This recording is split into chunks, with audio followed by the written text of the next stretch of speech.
Here's another big topic. Identity. Um, what is that? Who do we think we are? Um, which I would say is a little different from who we feel we are. So I guess number one, that's an interesting distinction. Um, but who the heck are we? What are we? Okay, this could be the most epic question of all, I guess. Um, but I talked a little bit last time about how when I had a brain tumor, it sort of like was an identity trauma. And I guess that's a good, I don't know, place to start.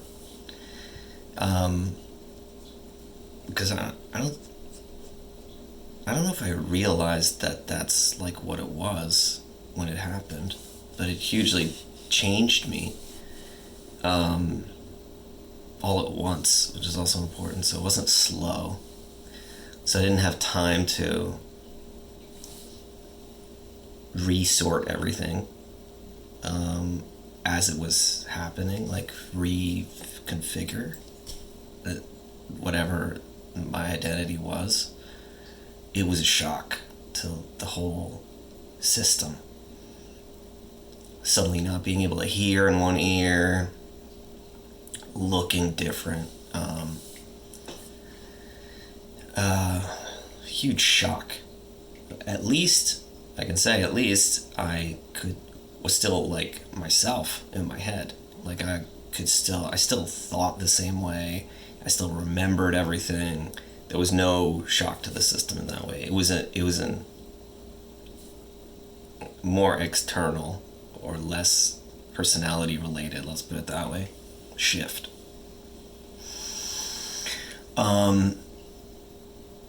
But the reason why it was so incredibly like shocking, such a dramatic shift, I think it would have been for anybody, was because the way that I considered myself was problematic to begin with. I would say now, in hindsight, it was really problematic because my identity was totally based on, I would say, what other people have been telling me my whole life long. And then, like, that becoming,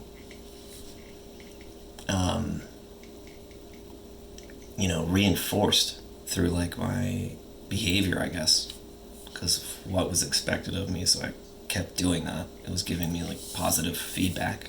So in my case, it was like, I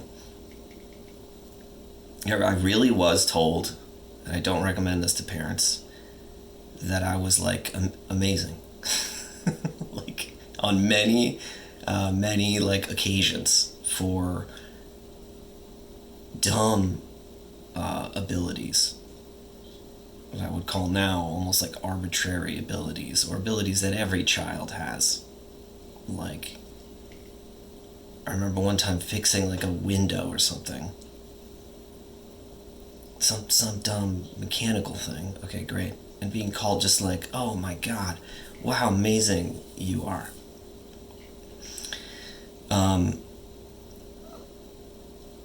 Doing well at school, doing well at whatever sports.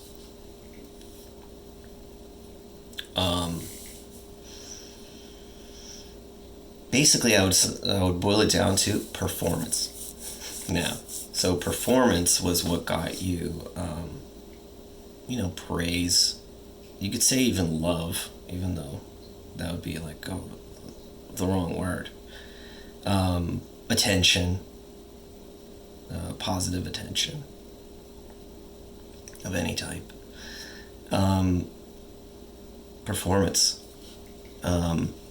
So my identity, I think, was like wrapped up in that. If I was performing, or if I got good grades or whatever, then that meant that I was like good, and that was me doing good things, and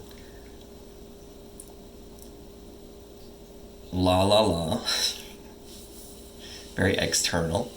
What I did not have as part of like my identity, you could say, is a strong sense of like how I felt. Um, my emotions, my experience of things, the experience of like my body,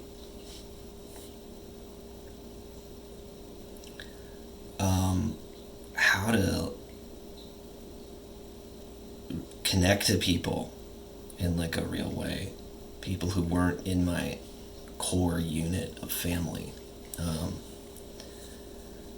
I was not outgoing ever. I was like the opposite. Um, but the thing that got hit really hard was this idea that I was like this amazing, like perfect creature, specimen. So when then you have a brain tumor, which makes it very obvious basically that you're not perfect, then what do you do? You know what I mean? Like, what do you do? Because you don't look nice anymore.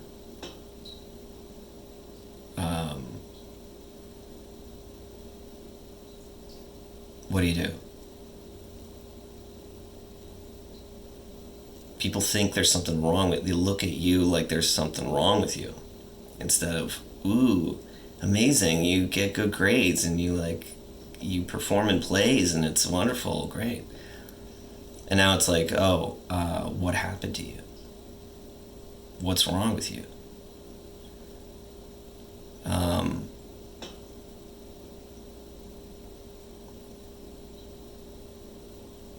so,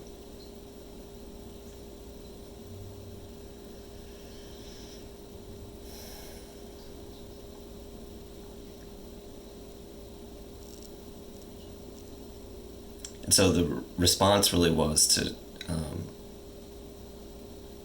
as I said last time, shut down. Because my brain didn't, it couldn't compute what had happened, understandably. And had to reconfigure. It took a long time to reconfigure.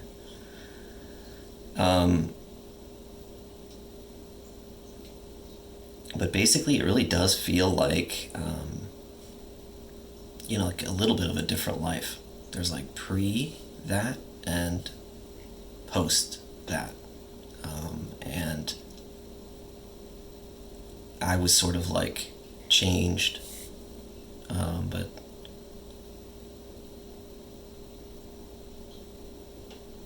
I would say that the main thing that it taught me was, of course, that I am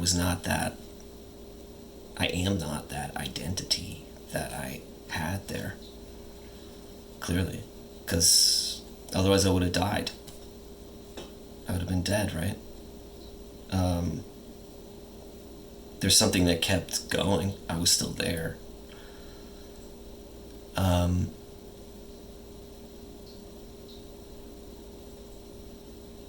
So I would say that applies to other situations that are less extreme, obviously, than this. We often I think, that certain good or bad things or whatever, they're so serious because they're like, who am I now? Something happens, you get a bad grade even. You can stay there. You get a C instead of an A. You're like, oh my God, who am I? Or the opposite. You score a goal in soccer, and you're like, I am this. Yes, I am good at soccer. I scored like 2 goals in my entire soccer career. I was not very good at soccer. But the time I scored a goal, I still remember one of those goals. That was when I was like 12. Why? Because it felt like amazing. It felt like I was good at soccer for a second. And I really wanted my mom to understand that this was an amazing thing that I did. And sports was one thing that she,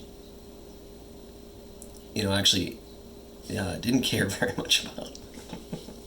So she wasn't like at any of the games or anything. But I remember lying to her because I wanted her to understand how like amazing this was. So I told her that I scored the game-winning goal, when in fact I just scored like an extra goal. We would have won anyways. Oh God. Yeah.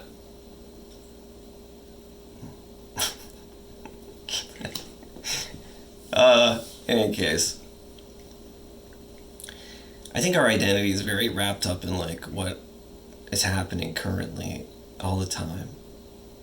And I would say that it's pretty clear, obvious that that isn't our identity. Because it's always changing. How can it, like, what? We're going through a bunch of stuff, sure, yeah. We change, our physical appearance changes over time, whatever. How is that who we are? I don't know. It doesn't make sense, really, if you think about it. That's just a bunch of, like, stuff we accumulated, or maybe you could call it our current state. You know? You have, like, you reach some older age and you have a, midlife crisis, an identity crisis. Yeah, because stuff's changing, and you're like, you're still there, it's still you, but what you're thinking of yourself, whatever the heck that is, that identity, can't, like, doesn't move fast enough, doesn't shift fast enough, so we have a big crisis and we freak out. That's a little bit like what happened to me when I was 21, and I had surgery, woke up, boom, different person, supposedly, even though I'm still here, I was still there, but totally changed. So maybe like what we usually think of as like who we are, our identity or whatever, it's just, it's exactly that. It's who we think we are. It's how we process what is up. But it's up here. And our like actual who we are has got to be something else. Whatever that is. But yeah, and you could talk about identity till the cows come home, as I like to say. And I'm sure I will talk about it a lot more. I just thought I'd, start here since I mentioned it yesterday.